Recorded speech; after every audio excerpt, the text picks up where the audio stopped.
જિંદગી છે. જ્યારે દીકરીનો બાપ કન્યાદાન આપે છે ત્યારે દીકરીનો બાપ એમ બોલે છે કે મારી દીકરી લક્ષ્મી સ્વરૂપિણી છે, અને હે યુવાન, તને વિષ્ણુ રૂપ માની અને હું મારી લક્ષ્મી રૂપી કન્યા તારી સાથે પરણાવું છું.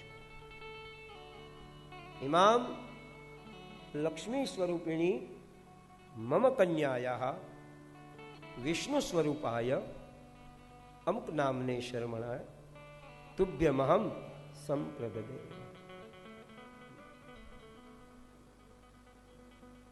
શાસ્ત્ર એમ કહે છે કે તમે 1000 અશ્વમેધ યજ્ઞ કરો, 1000 અશ્વમેધ યજ્ઞ, અને એનું જે પુણ્ય તમને મળે એ પુણ્ય એક કન્યાદાનમાં મળે છે.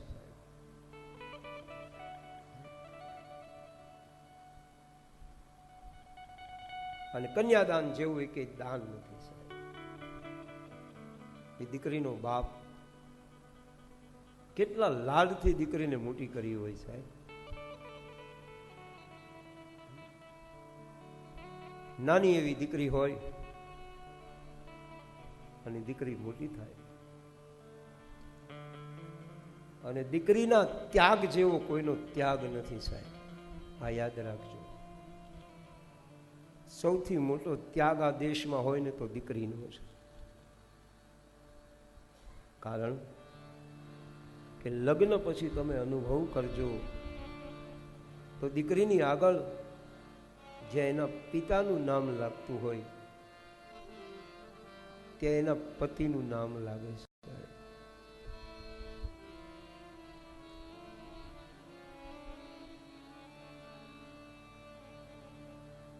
અટક પણ બદલી નાખે દીકરી.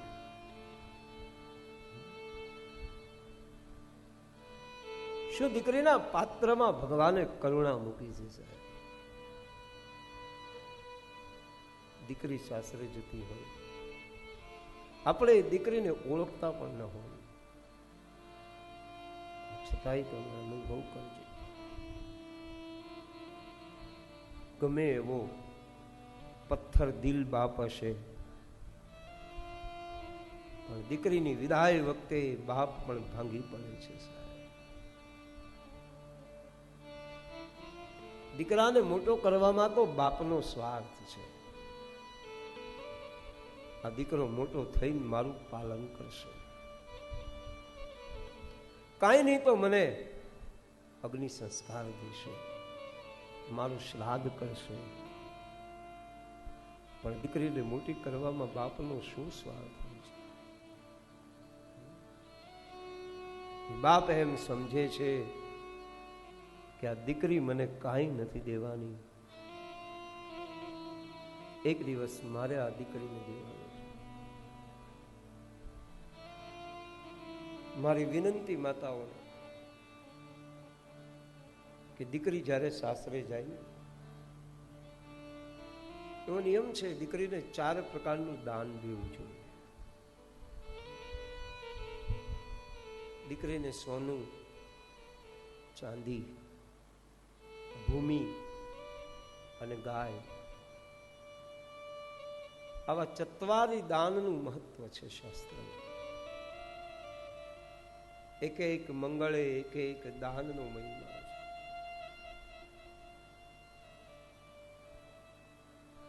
દીકરીને સોનું આપો વાંધો નહીં,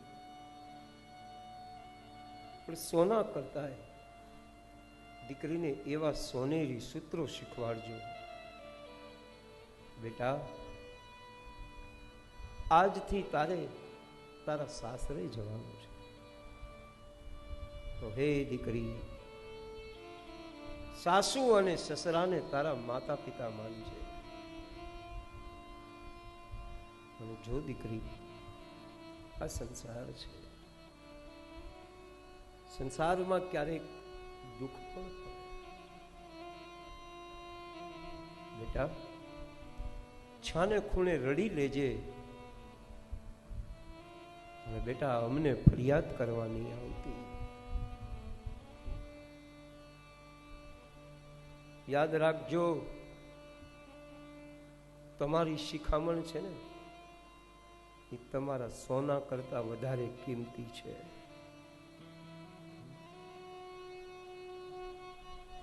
અને માફ કરજો, આજે દીકરીનું ઘર ભંગાવામાં જો મોટામાં મોટો ફાળો હોય ને તો દીકરીની માનો હોય છે સાહેબ.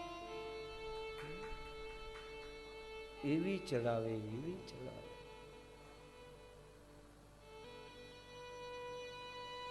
દીકરીને સહનતાના પાઠ શીખવાડજો. એમ નહીં કહેતા તમ તારે બાંધીને વહી આવજે, એ શોભે નહીં. દીકરી છે ને સાહેબ, એ તુલસીનો ક્યારો છે, પછી ગમે તેની હોય. અનુભવ કરજો તમે. દીકરી નાની હોય, આપણા ઘરના આંગણામાં દીકરી રમતી હોય સાહેબ,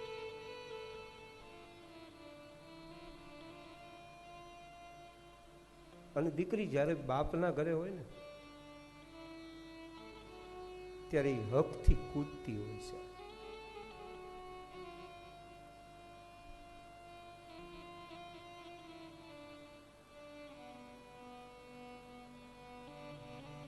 સવારથી સાંજ સુધી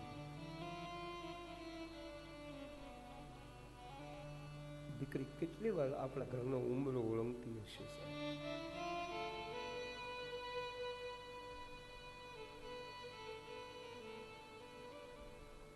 પણ જ્યારે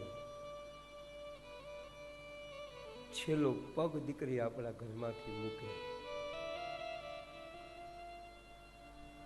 તેથી ઉંબરો દીકરીને ડુંગરા જેવો લાગે છે.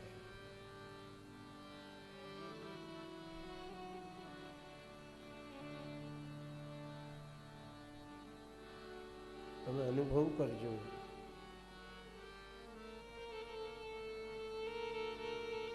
બાપના ઘરેથી જ્યારે દીકરી જાય ને,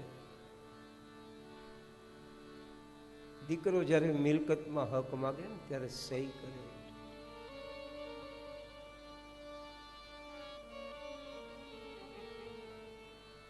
પણ દીકરી તો 10 આંગળીએ થાપા મારીને જાય છે કે મારે આમાંથી કાંઈ ન જોઈએ, આ બધું તમારું છે.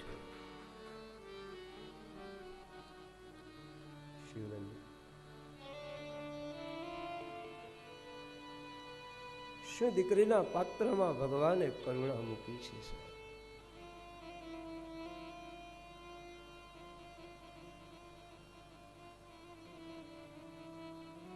ક્યારેક દીકરી જ્યારે સાસરે જાય, લગ્ન પહેલા એ માંડવામાં બેસજો, જે મંડપમાં દીકરીને પરણાવવાની હોય.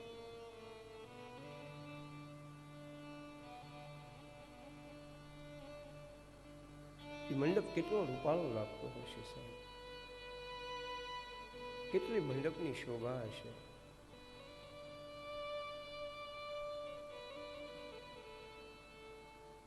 પણ દીકરી સાસરે જાય પછી માંડવામાં બેસજો,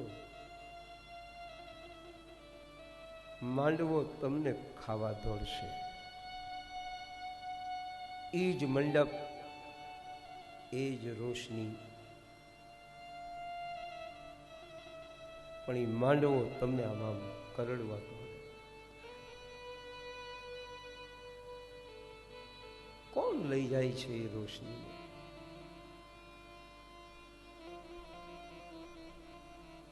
દીકરીની સાથે એ મંડપની રોશની પણ જતી રહે છે.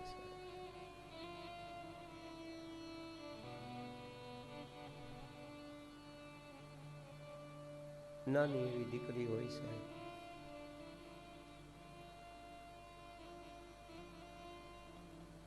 તમે બહારથી આવો, તમારા હાથમાં થેલી હોય ને દીકરી તમારી થેલી લઈને, અને દીકરી તમારા ખોળામાં બેસીને એટલું જ પૂછે, બાપુજી તમારી માટે પાણી લાવું? તમારી માટે ચા લાવું? ગમે તેવો થાકેલો બાપ હશે ને, પણ દીકરીને જોઈને ત્યાં આખા દીનો થાક ઉતરી જાય છે.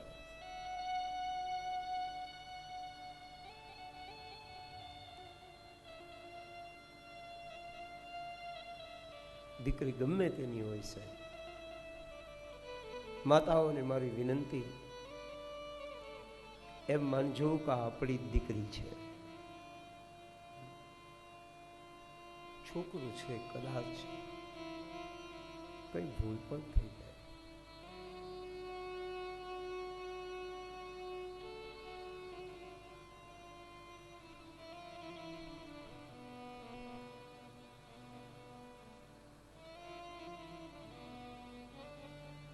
એવી શિખામણ આપજો કે તમારી દીકરીનું ઘર અખંડ બને. દીકરીને સીતા બનીને મોકલજો.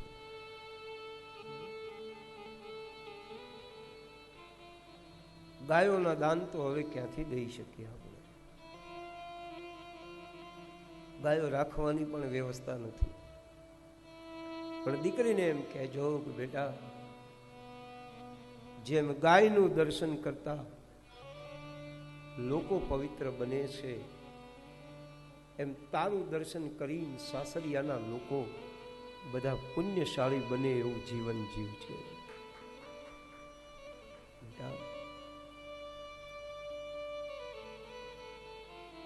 ભૂમિનું દાન આ ધરતી સહન કરે છે. ખોદાઈ છે છતાંય હે દીકરી જગતને અન્ન આપે છે. તો એવા સંસ્કાર ઉત્પન્ન કરજે, એવા સદગુણ સાસરિયામાં ઉત્પન્ન કરજે. તારા સંસ્કારથી, તારા સદગુણથી કદાચ દીકરો સારો હશે ને તો એક કુળનો ઉદ્ધાર કરશે, પણ દીકરી બે કુળને તારે છે સાહેબ. પુત્રી પવિત્ર કિએ કુલ દો.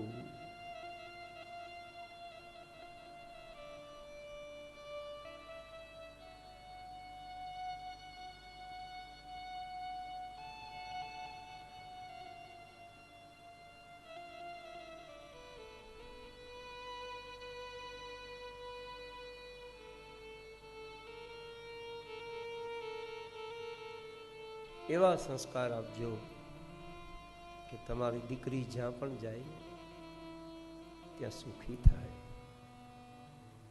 એને ઘરનું કામ શીખવાડજો. માતાઓને વિનંતી, પહેલું તો દીકરીને રસોઈ શીખવાડજો, બીજું ઘરનું કામ શીખવાડજો, અને ત્રીજું બધાઈની સાથે હળી મળી અને રહેતા શીખવાડજો. તમારી દીકરી કોઈ દી દુખી નહીં થાય સાહેબ.